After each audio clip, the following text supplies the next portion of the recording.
We're ready when you are. All right, I'll call the meeting to order then. Oh, minutes to approve.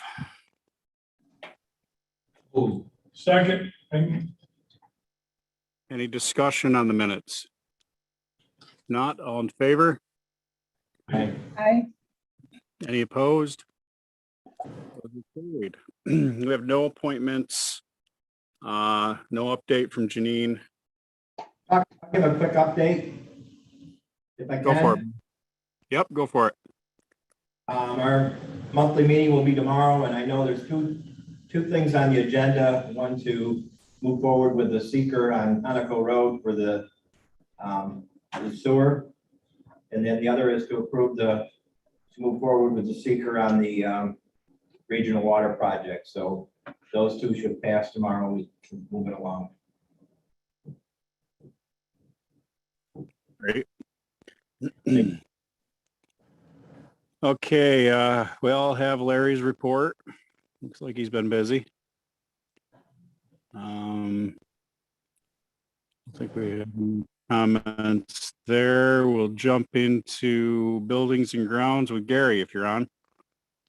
Yeah, I'm actually at Chambers. Can you hear me? Yep, I can hear you. Okay. Before, Mr. Chairman, it's Larry's last day. I wanted to give Larry a seat. Larry? Larry?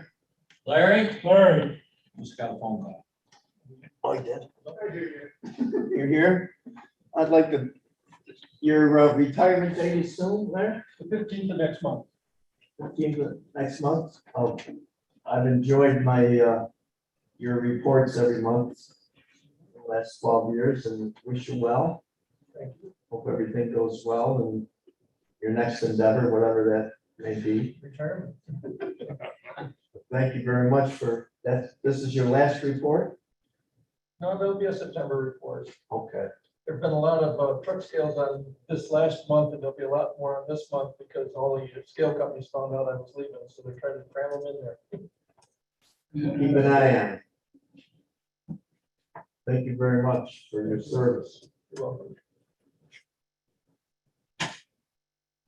Okay, Gary Duckett again.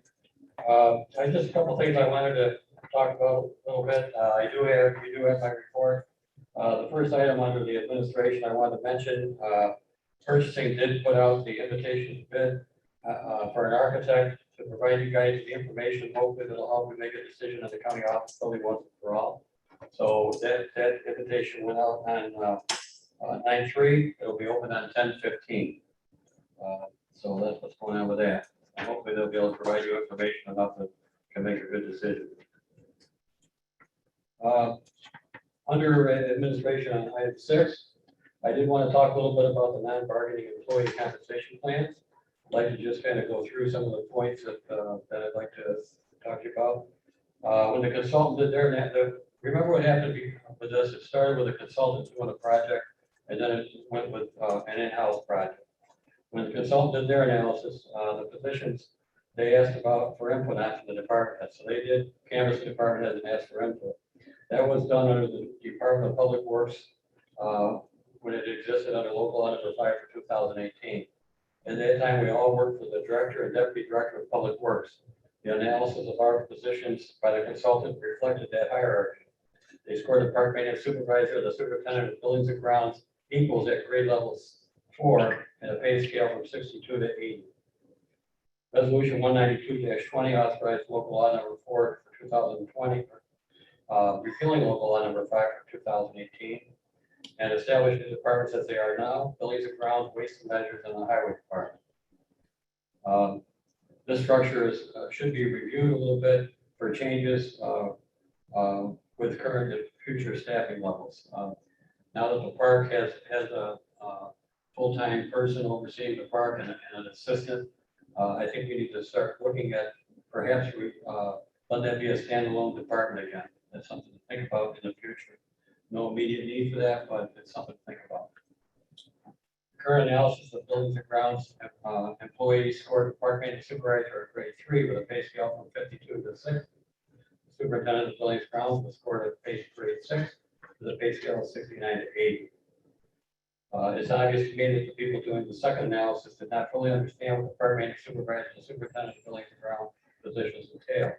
I called the chair of the legislature to discuss my concern and found out that the position of park maintenance supervisor is being reviewed with consideration being given to change the title to director of parks and trails. That makes sense to me as the title more closely reflects what that person in that position actually does. As many of you know, I started with the county as the park maintenance supervisor over 18 years ago. I maintained the pay scale. I maintain that the pay scale for this position should be equal to the pay scale for the superintendent of buildings and grounds position that I held for 7 years. You may recall I did both jobs for nearly 4 years, so I'm in a unique position to evaluate them. So anyway, I just want to put that out there for your consideration. I did actually run into Mike Russell on the way out this morning, or today. He was on his way out as I was coming in, and he said that you guys have directed him to look into this also, so that's a good thing. I know he did an analysis of non-bargaining jobs some years ago, which I thought was pretty good.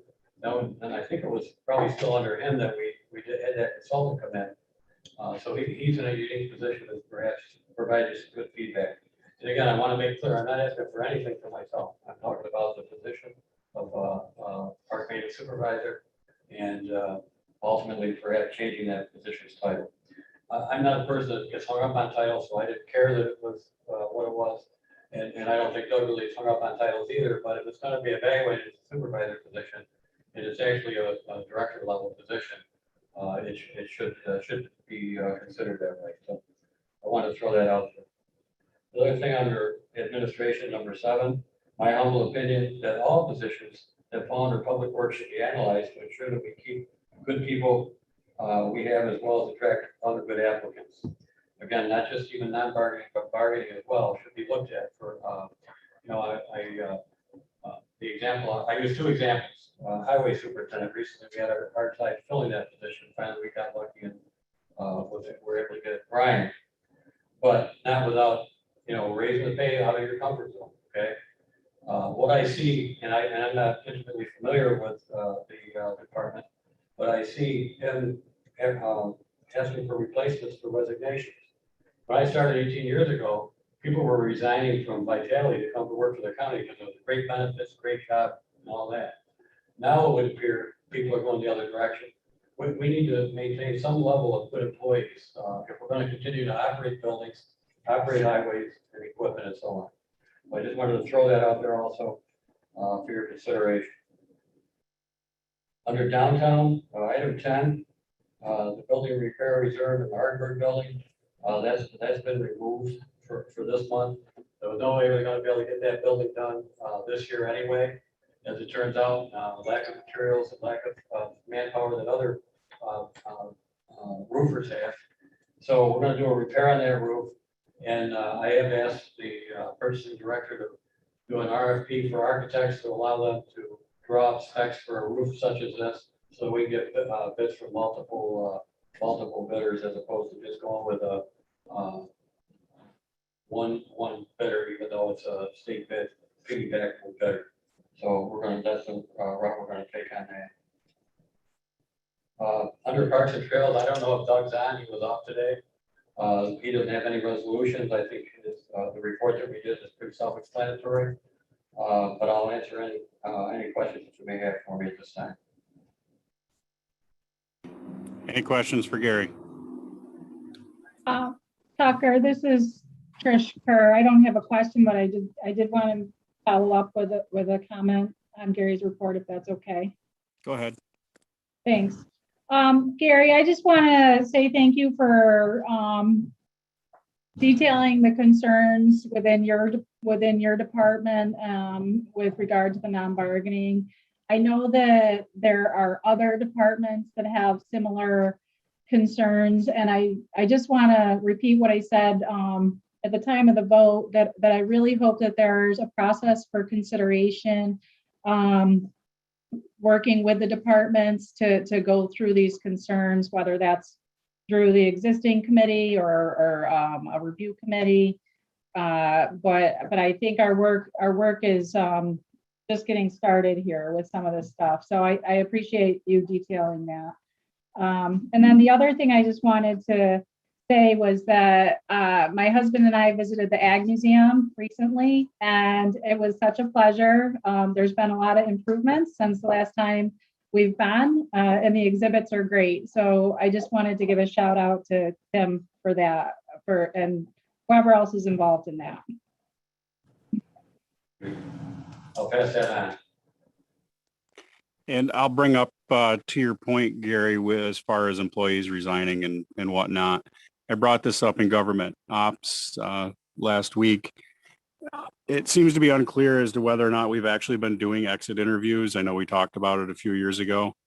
I didn't get a answer on that, but I feel as though it's something we need to be doing in a very urgent way. We don't really seem to have a hiring issue as much as we have a retention issue. People are leaving, and I don't think any of us really know why. We could speculate it's the pay, it's the stability, it's the work environment, it's the stimulus check, who knows what it is, but I'm not sure we've actually asked anybody why they left. And I think that's something we need to start doing and documenting. And, it's getting harder and harder at the moment anyway to hire new people. So it'd be kind of nice to keep the ones we got.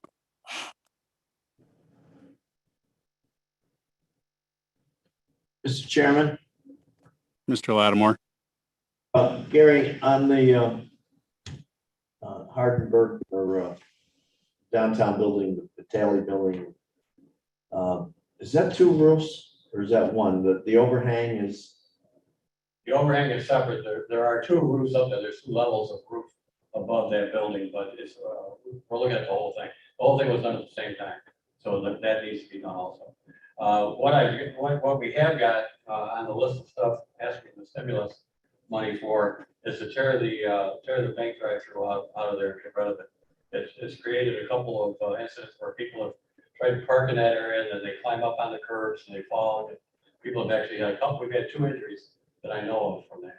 So it'd be good to get that out of there and just have it be a parking lot. so we don't need to re-roof that. No, I don't want to re-roof that. No. Anything else from Gary? If not, thank you, Gary. Thank you, everybody, for listening. We will move on to highway and Mr. Soper. You guys have my report. I'd like to add just a few things to it. The paving schedule on my report is off a little bit. They've pushed us back a couple weeks. Obviously, because of the weather is going to affect that. In the shorter days, it gets shorter every day. I've also been working with FEMA to get some mitigation plans together for some of the repairs we need to do. The main one is Sam Adams Lane. We're working with them right now on that. Soil and Water has got me a plan design for the culvert, but we're working with FEMA on what they like to see us do to make it a fix rather than a repair. Other than that, anybody's got any questions? Any questions for Brian? Chairman, Yes. Sam Adams, we repaved that Correct. this year. Is it part of that repaving that, or are we doing more drainage? No, it's the replacement of the culvert that washed out from the storm. And how much more paving are we gonna do this year? We have roughly about 15 miles left to go this year. And that, in our overall plan year to year, is that increased from past years?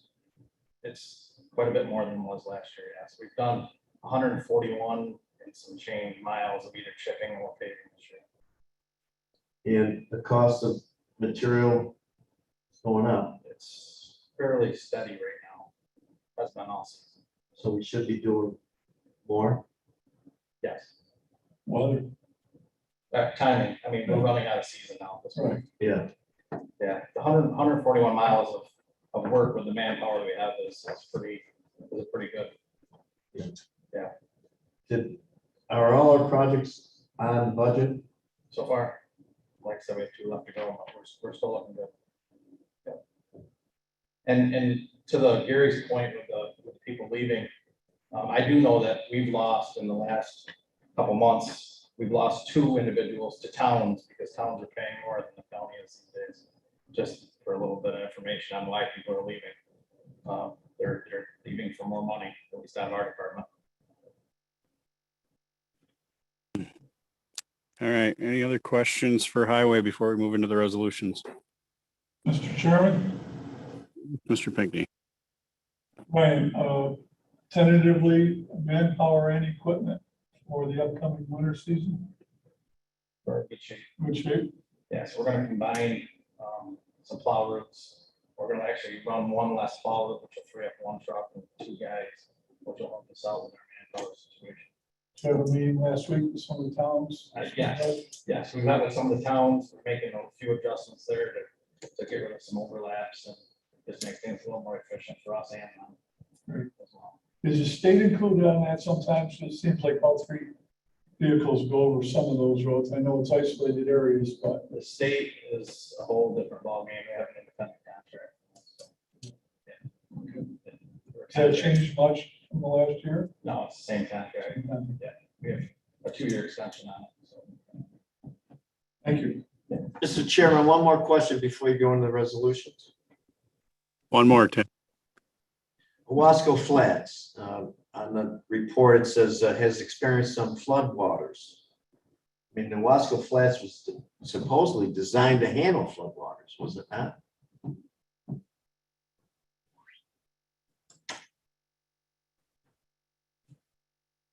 Thank you, Ryan. thank you, Mr. Chairman. It's out of my department. Mr. Gary wants to. Yeah, I mean, as most people know, the entire lake and the entire basin went up 2.5 feet during that storm event. 2.5 feet of Wasco Flats puts a lot of it underwater. But I don't know of any damage that was done to anything that we own in Wasco Flats due to that flood, Mr. Chairman, it's Mark. I have a question for Brian, if it's all right. Go ahead. Did they move any equipment out of Sempronius Town Barn to go to Summer Hill? Is that, I've been hearing some rumors. No, what happened is we pulled our trucks out of Sempronius Barn. We're gonna service that out of Auburn. And Summer Hill has picked up a plow route down in that corner. So we're not running a truck out of Venice to Summer Hill to plow. All right, sir. Thank you. Chairman, I'd like to move PW 1 and 2 as a bundle. All right, is there a second? Is there any discussion on PW 1 and 2? Not, all in favor? Aye. Any opposed? Those are carried. Thank you, Brian. Thank you, everybody else. Is there anything else for this committee? Motion to adjourn. Is there a second? All in favor? Aye. Any opposed? Thank you, everybody. You're well done, Mr. Chair. Planning, you'll start in 5 minutes. Thanks, Brian.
Paul, you do have a quorum, including the people that are on, just whenever you're ready. Swing batter. We're okay. I'd like to call the planning meeting to order, 6 o'clock. Minutes to approve, and entertain a motion. Move them, Petrus. How about a second? Second, Kerr. I'll go at once now. All right. Any other discussion? Approved. Okay, we get right into committees. Doug Kirsch, are you on? I'm here. Good evening, everybody. We're away with you first, Doug. All right, sounds good. With us, we've been focusing all our efforts still on assessing and evaluating the storm damage that occurred on the 17th and 18th. Emails, calls continue to come in. The water's receding. People are coming back from vacation, maybe. I don't know. People are finally grasping what happened.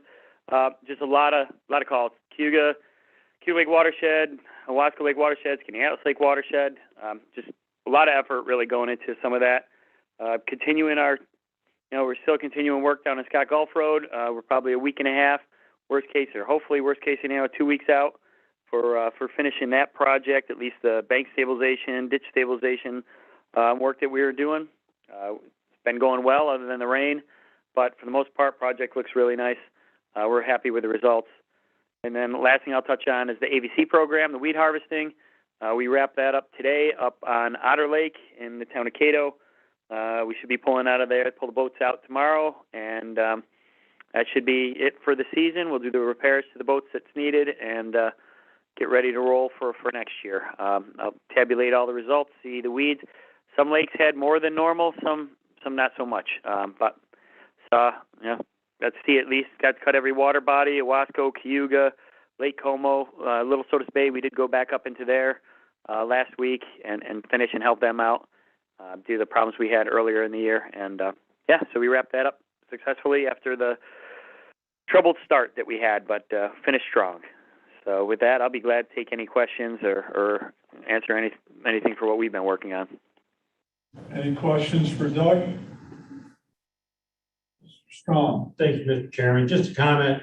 Doug, as I talked to you on the phone this morning, I've been up on Scott Golf Road, and I just want to publicly say that the project is looking very good. I appreciate you and all your folks, the work that they're doing, and I hope we're getting close to closing that project out. Thank you for your hard work. Thanks for the positive feedback. Mr. Lattimore. Doug, how many years have we been in the weed cutting business? Well, longer than I've been there, that's for sure. So probably 30 plus years without looking at the records. Okay, and we're doing any dredging at all? But we're not doing any dredging with them, just cutting the weeds and hauling them out of the lake. Have we ever thought about putting a dredging like in certain problem areas such as the south end of Owasco Lake? Well, I know when I started, we did a dredging project down on the southeast side of Owasco where we were trying to open up some of the channels and clear out some of the space there.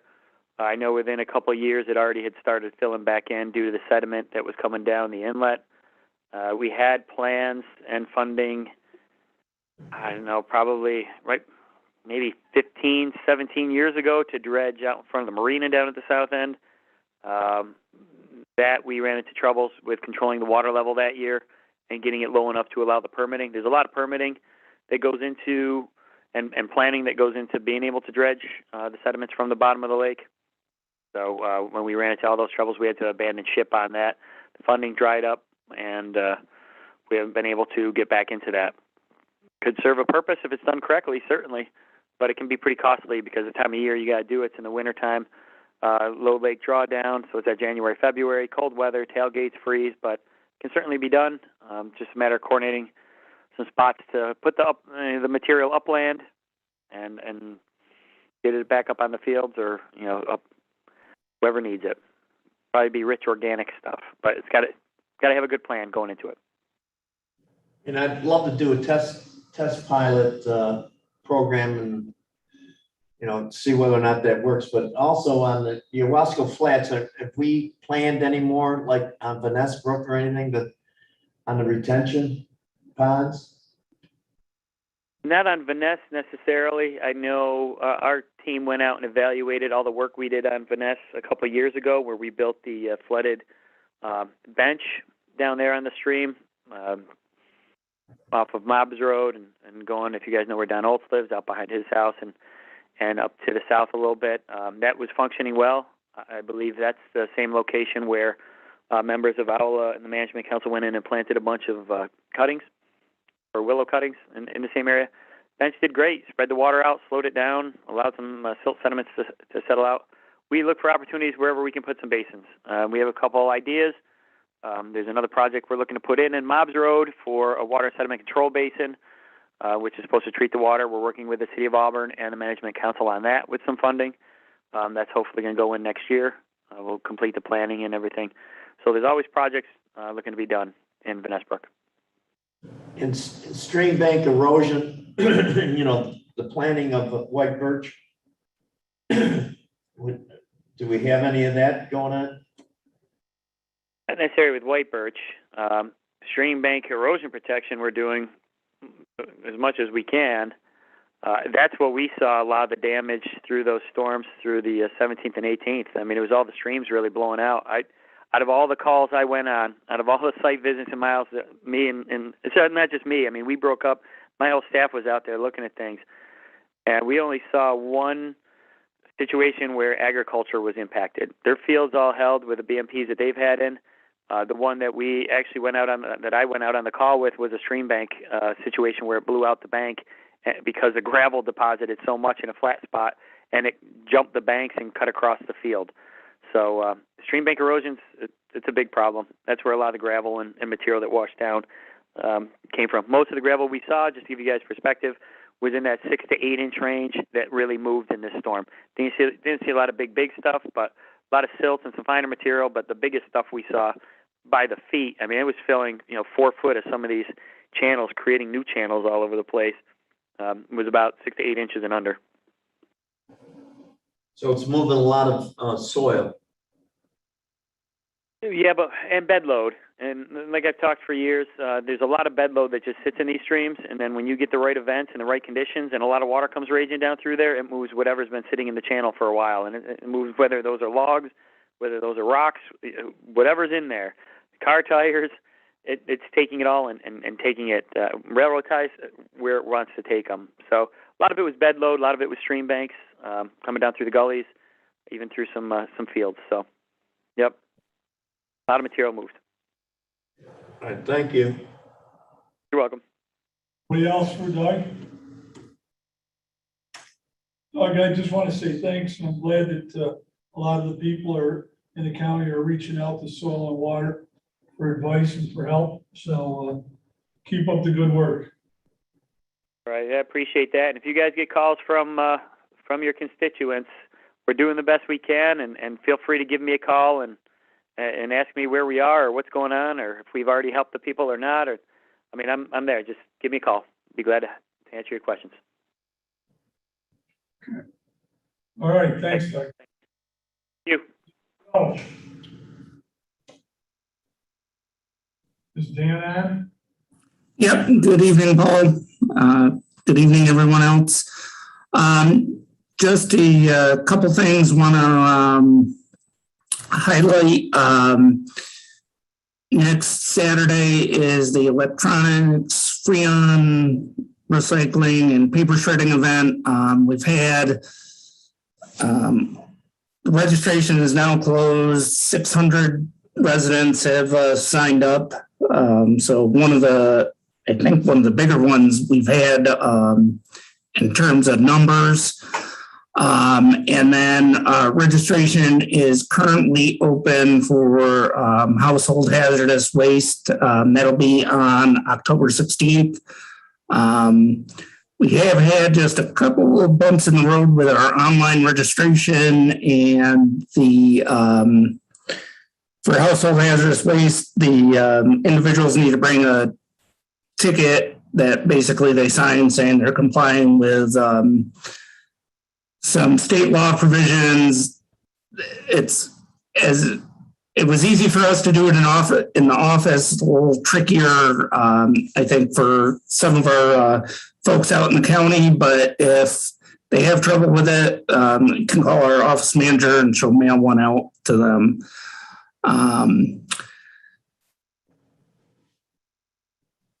Two other things real quick, and I want to thank Doug Kear's cooperation. We're working to install an irrigation line out to Booker T, Washington. They've had a community garden out there for quite a while now, but it's a long ways from their where the water is on the building. Luckily, hasn't been a problem this year, but Doug's going to help us get a water line up there that's a little closer to their garden. And those are the only things I have to highlight for this month. Okay. Any questions for Dan? I had a question. All right, go ahead, Trish. Thanks, Paul. Hi, Dan. I just had a follow-up question on the water line to serve the community gardens, I guess, at Booker T. Was that funding through CCE or through, how is that cost covered? And is there opportunity to do any more projects in the future? Because I have heard of a few where those types of gardens eventually went away because they were so hard to maintain because of lack of water on the site. Yeah. So in this particular case, we're actually working with Booker T. The kids that participate in our kind of garden nutrition education program actually participated in a photo contest last fall around New York apples, and they were awarded a grant. So for this, we're just using that grant to pay for materials, and Doug's folks are going to do the work out of the goodness of their heart. So thanks again, Doug. But certainly be interested in talking to you further, Tricia, about other gardens that might have run into issues. And there seems to be more funding coming along for some of the community garden work that hasn't been there the last few years. Great. Thanks, Dan. I'll connect with you offline. Tim.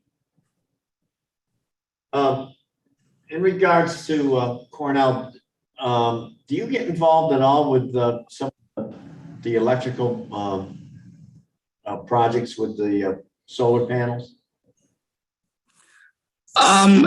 So our main focus has been on educating farmers around what to consider to look for in leasing when they're looking at some of the solar leases. We're actually going to be doing a similar program on that, or program along those lines in October.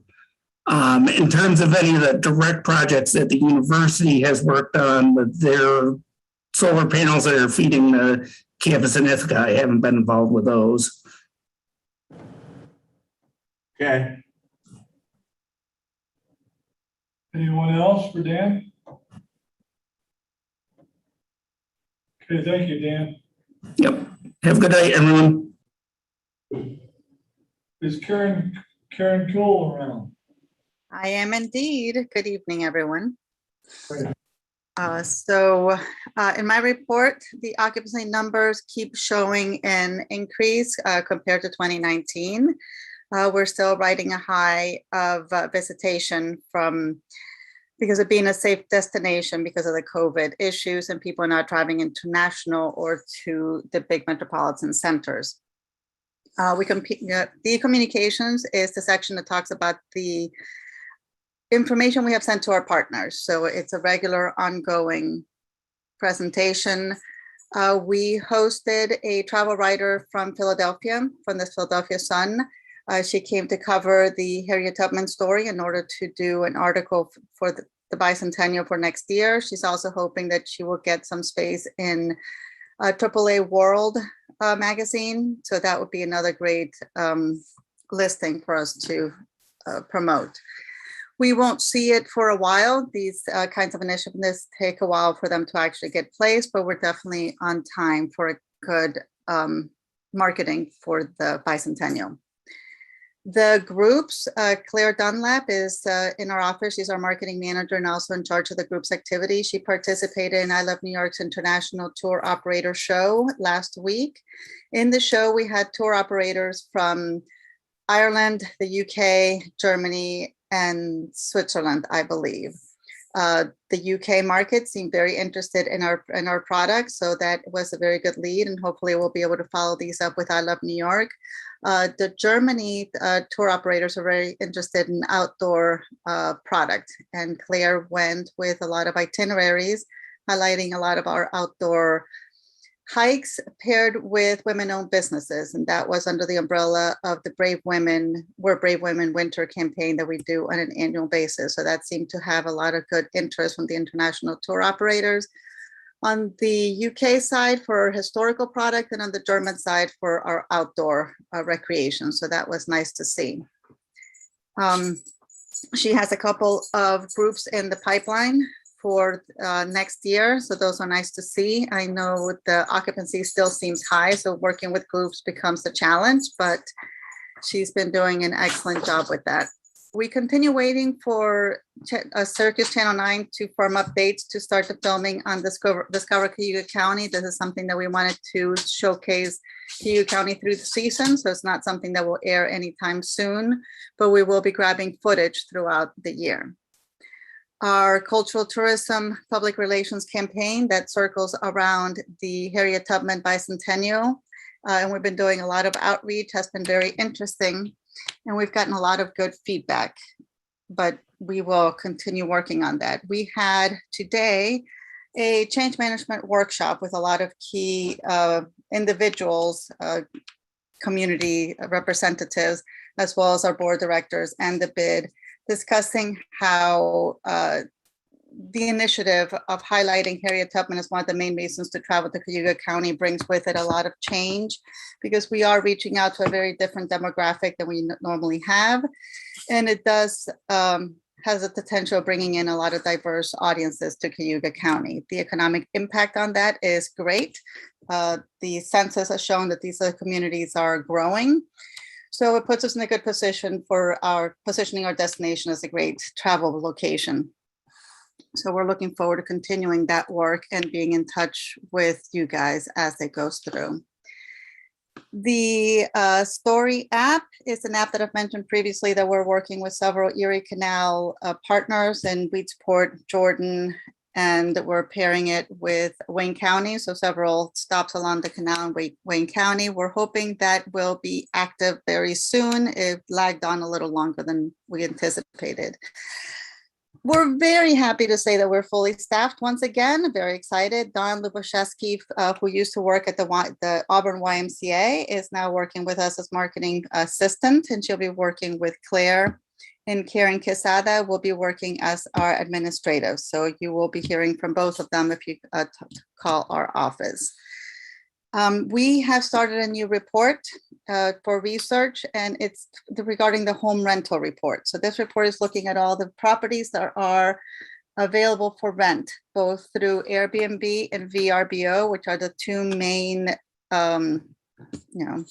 travel home rental websites out there. It indicates that we have currently 221 active rentals in the county, and that is a summer number. So that is the height of the properties, and they're spread out throughout the county. There is a heavy representation in Auburn, but there is also in Cayuga and in Fairhaven as well. So those are interesting numbers. Other than that, some of the upcoming work we have is getting ready to work with the Brave Women FLX campaign for 2022. And just as a reminder, that is one that is with Monroe, Ontario, and Seneca County. So we work with a multi-county partnership, and it highlights the historical women that are cornerstones of the history product around here, and it elevates the women-owned businesses as part of the campaign. We are still waiting to confirm the date for the CBS This Morning America TV show. It's coming up in October. There's been a couple issues why they weren't able to come in September, but we're hoping to confirm them in October. And the rest of it is mostly continuing work that we continue doing throughout the rest of the year. Any questions in that report? Jim? All right. Karen, question on a lot of your income comes from the bed tax. That is you're correct. saying you're on schedule, that your funding is going to be okay? Yes. Yeah, this year we actually are doing very well. If you notice the numbers in the occupancy, that represents basically what our revenue comes from. And yes, we will be doing fine this year, and we're working on our budgeting season for next year. And when our Attorney General was here, Ms. James, did you get to meet her at the center? I was at the center, yes, and we greeted each other. All right. It's nice to have them come to visit. Thank you. Thank you. Anyone else? I had a question. Yes, Tricia. Great, thanks. The home rental report, I think, is really interesting, and I was wondering if is this the first year? Is there a way to compare and look at any kind of trend line on this? And what do you see as opportunities for growth in this area with these particular types of rentals? And I guess just the last piece of that is, of the total bed tax, how much is coming from this particular type of lodging? If you have those numbers, you may not. I don't have the exact number or the percentage. I know that for 2020 and 21, it grew significantly. Where the hotels suffered in occupancy, the home rentals went up. We do receive occupancy tax from Airbnb and Premier Properties, Finger Lakes Premier Properties, which is a regional home rental organization. Currently, we do not receive occupancy tax from VRBO, but we do from the other two. But I don't know exactly the percentage off the top of my head. It is significantly less than our Keystone properties, with the Inns of Aurora, the Hilton, the Holiday Inn being our primary Keystone properties in the county. I do not have historical comparable data for that report. I did inquire to see if it was possible to get that. We got the report at a very favorable cost because we did it as the Finger Lakes region buy-in. So we are able to see the data for the region as well. But we will be able to have it for 3 years in a row. So we'll be able to compare those 3 years. Great. Thanks. Thank you. Tim, do you have anything else? A little later. Got a few. Okay. All right, anybody else? Thank you very much. I do have a resolution. Yeah, let's get right to it. Okay. The resolution is to name the Cayuga County Convention and Visitor Bureau as the Cayuga County Tourism Promotion Agency for the New York State Matching Grants Funding Program, and myself as the Program Project Director. This is an annual resolution that gets passed in order for us to apply for New York State matching funds. So it's pretty standard. Move it. Move it, Keith. Second. Petrus. Second, Chris. Any discussion? All in favor? Aye. Opposed? All set. Thank you very much. Thank you.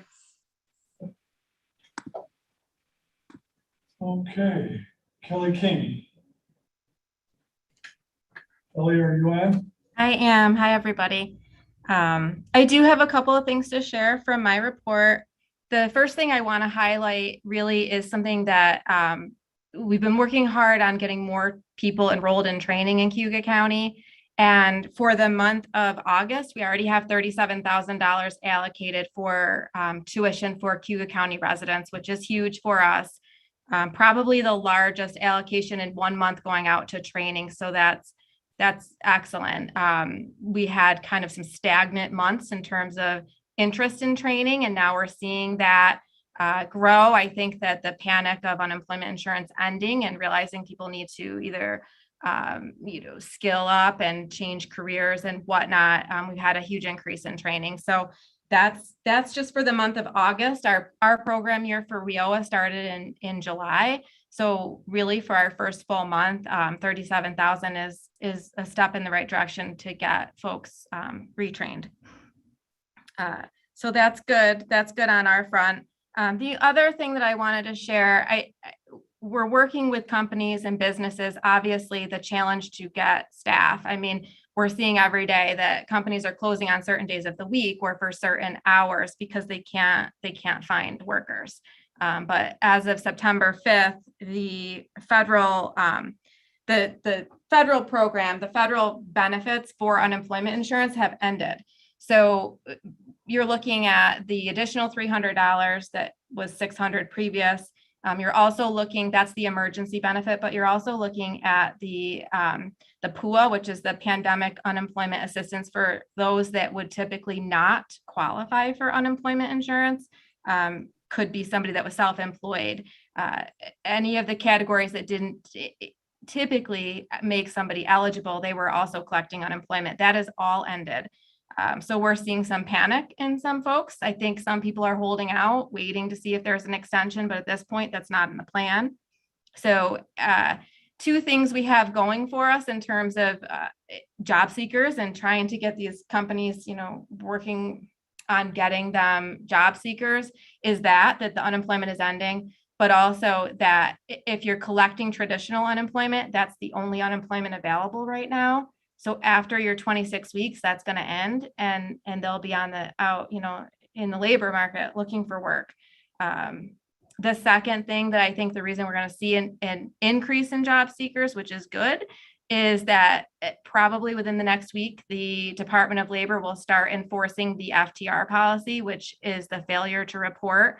So right now, there's very relaxed guidance and guidelines and requirements for people collecting unemployment, and similar to our DSS folks that we have those back in place. Now that's happening with the people on unemployment. So if they fail to report for an appointment virtually, or they fail to do their 3 job search activities a week, their benefits will go on hold. And that pushes them to do things to lift that hold, or they have to go to work. So I think that there's light at the end of the tunnel, that we're going to see some people going back to work, and we haven't been seeing that. So that's something that we're hoping for, and we're seeing some panic. We're having more activity in the center, more phone calls, more interest in training. What can I do to get myself back to work? So those are the things that we have been dealing with, and especially in the last couple of weeks. So it's a good thing. I think that people are being held more accountable now. I think we're going to be able to help employers a little bit more with the challenges that they face with the lack of workforce. I also have a resolution for tonight. I don't know if you would like me to do that now. Go ahead. So it's PL2, authorizing the chairperson of the Cayuga County Legislature to sign the WIOA local plan for 21 to 25 for our WIOA program. This is an ongoing resolution that we do every 5 years for our local plan to be signed by the chair. I'll move it. Second, Petrus. Any discussion? I have a question, Paul. Go ahead, Trish. Thank you. Kelly, can you just kind of give us a little description of what's in the plan and what it covers? And is it possible, I didn't see a copy of it or anything. I don't know if it's possible to circulate that. Yeah, I submitted the plan with my resolution. But essentially what the local plan, it outlines our programs and policies for WIOA and also for Wagner Pizer, which is the funding that supports the Department of Labor programming. So essentially to have the one-stop center, you have to have both of those funding streams. You have to have the WIOA funding stream and the Wagner Pizer. So the plan itself outlines who we serve. So adults, dislocated workers, and youth under WIOA, and the job search services that we offer. It also outlines the requirements for the Department of Labor in terms of the reemployment plan that they have. And it also talks about our program and our measures and what we have to do to meet our measures. Those are all listed in the plan, but I can get you a copy of the plan, and I did submit it with my resolution. And I'll double check. It may have been emailed. I didn't see it, but I appreciate that. Thank you. Trish, I do believe it's in the Clerk of Ledge Docs file if you want to look in there. Thank you.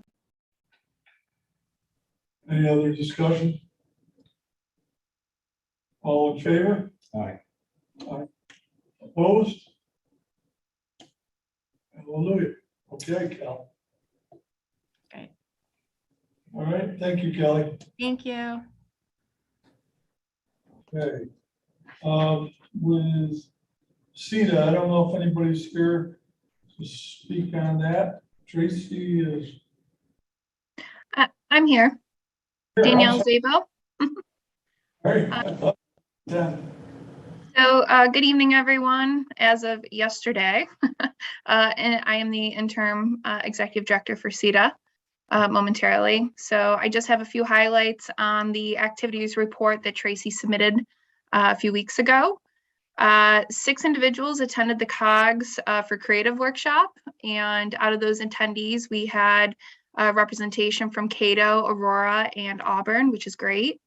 And overall, the workshop was a success where it has sparked more interest to have 2 follow-up workshops. Meg had mentioned the next workshop will be around managing overhead, and she's hoping to do that sometime in the winter.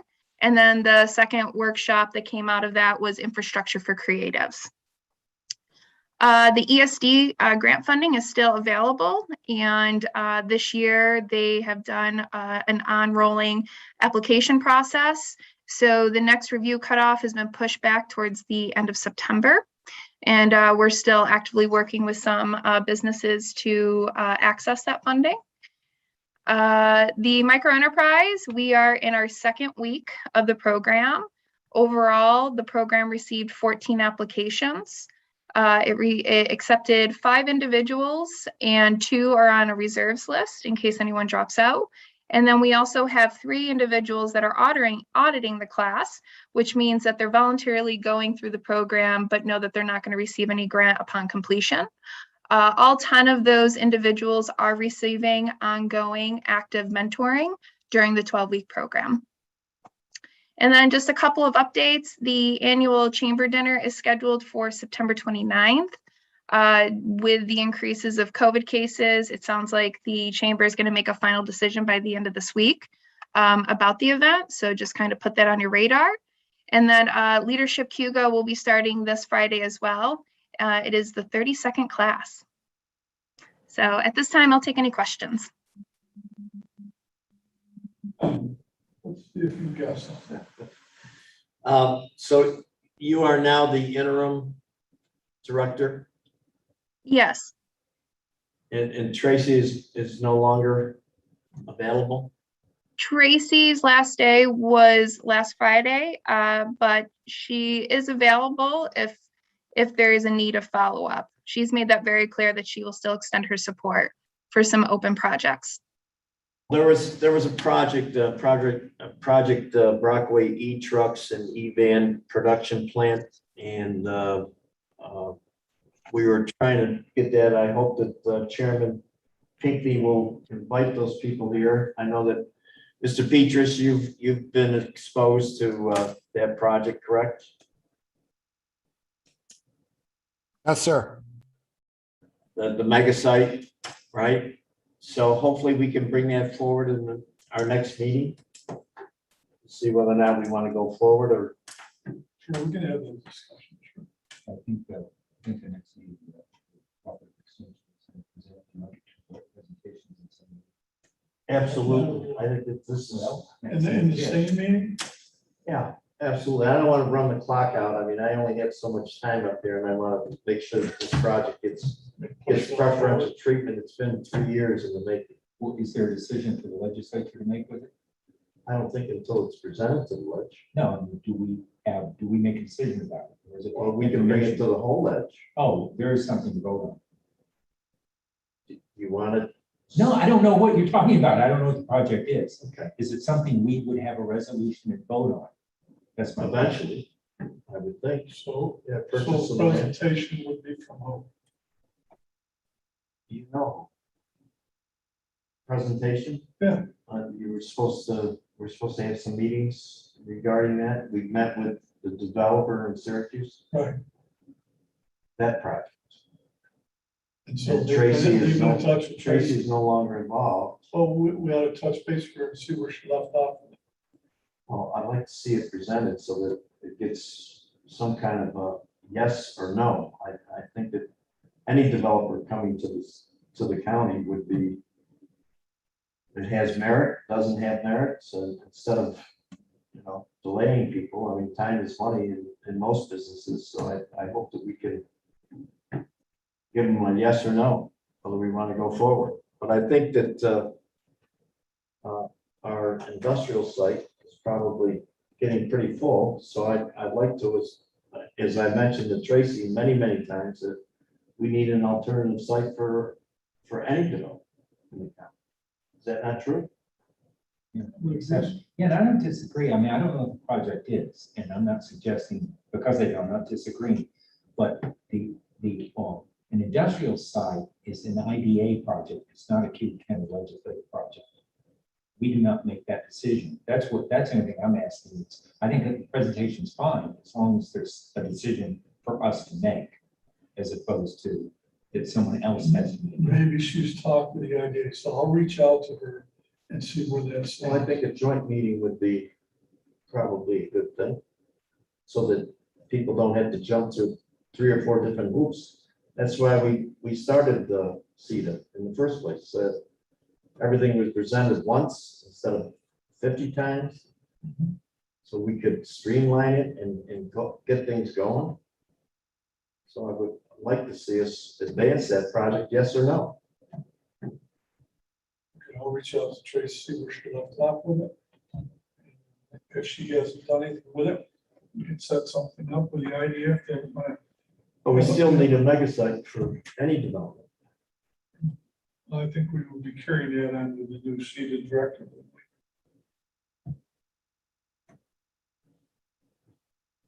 I mean, what avenue are you gonna go without? With land, No, without the new director, I mean, you're gonna. so we're gonna wait No, you don't this have to project's wait, been you in the don't have to wings wait. for 3 years You don't at have to least. wait at all. So like I said, let me check with her and see where she left off, if there's been any conversation with the IDA. And if not, we can get in touch with them and see if they want to have a presentation. I mean, Senator Gillibrand's had programs for rural development. There's going to be $1 trillion that are going to be released September 27th. It would be nice if we could put a project together before all the money is used. Let's get something in front of our elected officials to stand behind. Anybody else with any questions? Thanks, Kelly. Thank you. Pardon me, Kelly. Danielle. Okay, Steve Lynch. Good afternoon, everybody. I just wanted to highlight a couple of things on my report tonight. I don't have any resolutions this evening for this month.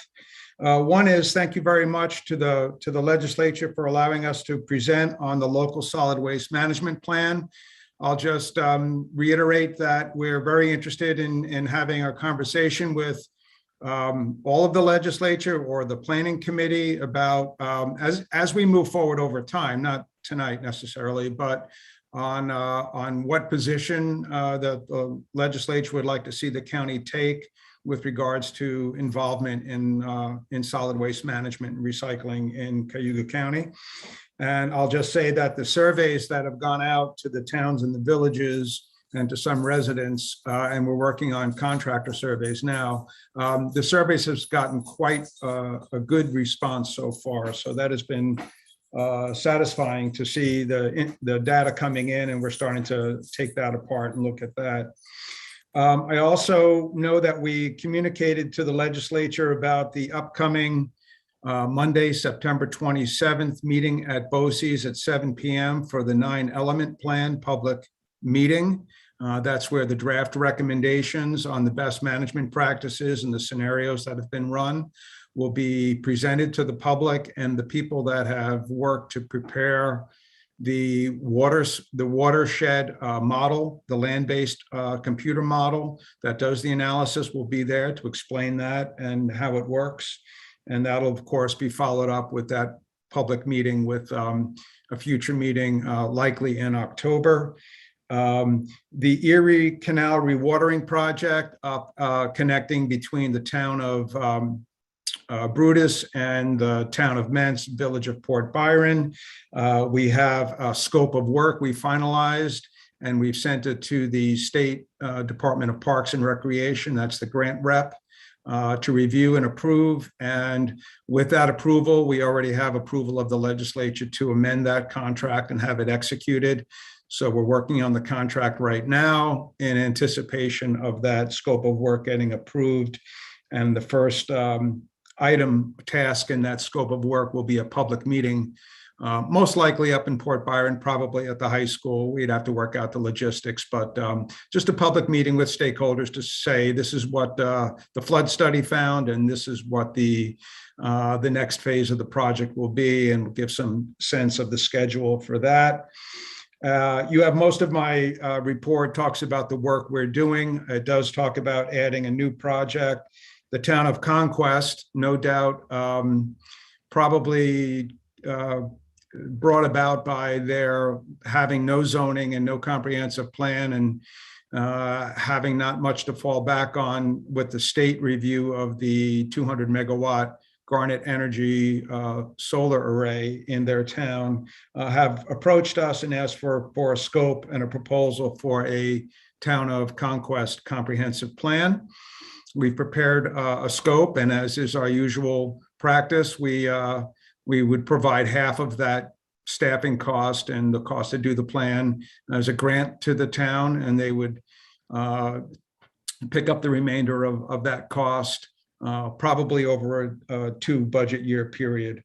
And so I think they're taking a look at that now, and we'll see if they want to move forward with that. I expect they probably will. That's what I have. I don't have any resolutions. I've enjoyed seeing some of you and spending some time with some of you at the NISAC conference over in Syracuse today. Some very good committee meetings over there. And maybe I can report on that next time. I don't want to take up a lot of time tonight. Anything for Steve? Other than Tim? Tim, go ahead. Steve, I did briefly see you today. I was in a rush. You and Trish were together huddling. But Steve, do we have anybody in our department who can write grants? As I mentioned before, there's a lot of money in the pipeline. And I know that we talking about pipelines, we got a water project that's going. Any other things that we could put on the plate that our elected officials could come and help us out why this money is being passed around? The answer is yes, Tim. We do have people that write grants, and we've just prepared some that went into the last CFA round. And we're looking at some potential for some other ones. There's an Department of Commerce EDA money coming around for recreation type stuff and things like that. We're certainly available to try to look for money for other projects that are ready to go. I had a conversation with 6 other county planning directors this afternoon at the NISAC conference, and we were comparing notes on grant writing, and everybody agrees, as you do, that grant writing is an important, component of going out and getting the money. Really, the best thing to do is to develop your projects so that they're ready when the grant money comes, not try to run and try to pull a project together that fits into a grant category. And so we have been writing grants for projects that we have moved along, and happy to help other people write more grants. Tim. I'm just concerned that, everybody's having a problem with personnel. People are leaving because of maybe underpay or whatever. But I mean, most businesses that I talk to, they can't find personnel. They have to close, 2 or 3 days during the week because they can't find people. So, I mean, it would be nice if we had a full staff on board, ready to do a project if one comes along.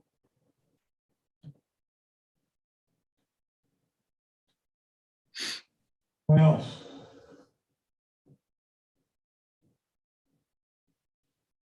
Thank you, Steve. You're welcome, Mr. Chair.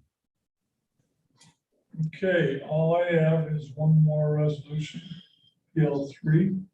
Yeah, I'll move it. Okay, It's the Bell Station. opposing the auction of the Bell Station property on the Lansing Cayuga Lake shoreline, requesting that NISAC negotiate with Finger Lakes Land Trust the sale of the Bell Station property to protect this important resource. A second? I'll second. Further discussion? Mr. Chair, I have a question. Right away. I'm just curious who this resolution, who is the author of this resolution? And, just a little background on it, like, I couldn't find it. Maybe I missed it in the packet, but I couldn't find anything. Just trying to see what, okay. If somebody could answer that for me. I'm also trying to follow on the screen right now. It looks like Amanda's. Oh, can you hear me, Chris? Yes, sir. Yeah, I should. The authors of this are I think me and Michelle Wunderlich and maybe Steve Lynch. This has come up. The reason it's before us is the WQMA, which is the agency that we've designated to advise us on issues of water quality and such, passed a resolution at their meeting last 2 weeks ago, maybe recently, to this effect. This is largely simply building, not largely, this is building on their resolution. So that's where it comes from. I asked that it be put on the agenda in response to their request. A little background is that the Bell Station is at this point, the land is owned by NISAC. It's the last undeveloped piece of land on our side of Cayuga Lake. It's been on the DEC list of areas to be protected. It's been on the Finger Lakes Land Trust issues or on lists on lands to be purchased and protected. It's the last area that's available for public access, and I think we would all agree having public access to our lakes is critically important for tourism, for economic development, and really more importantly for awareness of the issues associated with water quality. If you don't interact with it, it's hard to understand how things like the hydrilla, cyanobacteria, and so on actually have a real effect. Because one of the things I always say, I live up on Wasco Lake, of course, and if you take the trip down Center Road or the Sherwood Road in Scipio, and you look across the Wasco Lake from that distance, your conclusion would be it's a beautiful, pristine lake. You don't see the problems with the lake. You've got to touch it to see it. So that from my perspective, that's kind of an additional benefit. All this resolution really does is says this. So it's nice that, look, negotiate with these guys. Don't just sell it for a developer. Oh, and by the way, the town of Lansing, in which this property is located, has passed a resolution asking for the same thing. All it does is it says to NICEAG, look, before you auction it to the highest bidder, meaning a developer in all probability, we ask you to enter into discussion of Finger Lakes Trust to see if there can't be a fair price negotiated so it can be protected. We have a lot at stake in this, even though it's not Cayuga County, because there's, as we all know, the S word runs downhill. And in this case, the water runs from that end of the lake, past Genoa, past Ledyard, past Cayuga, past as a piece. So it's we have a direct interest in this, in addition to the general interest of doing things to protect the water bodies and watershed. So that's kind of the background. Is that helpful? Yes, sir. Thank you, Keith. That was very helpful. So just sort of so I can be sure here, this, as you said, this will just asking NICEAG to sort of, to paraphrase what you said, asking NICEAG to reach out to the land trust to see if they can be duly compensated by the land trust, as opposed to going out to bid before speaking to the land trust, correct? Yeah, that's all I asked. Very good. Thank you, sir. Tim, Mr. Chairman, it's not often I agree with some of my fellow legislators, but as part of the land trust business, the Great Gully, we had a farm on there, and I think that was one of the first land trust deals that Forever Wild. I've always said to protect the lakes, we need a green belt around the lakes. We need a buffer around the lakes where there's no development. So I'm all in favor of not building in the watershed in regards to, this green is better for our lakes. And if drinking water is going to attract industry and people and have the quality of life that we grew up with, we need to protect the lakes. anyone else? Any further discussion? All in favor? Aye. Aye. Opposed? Carried. That is all I have to come.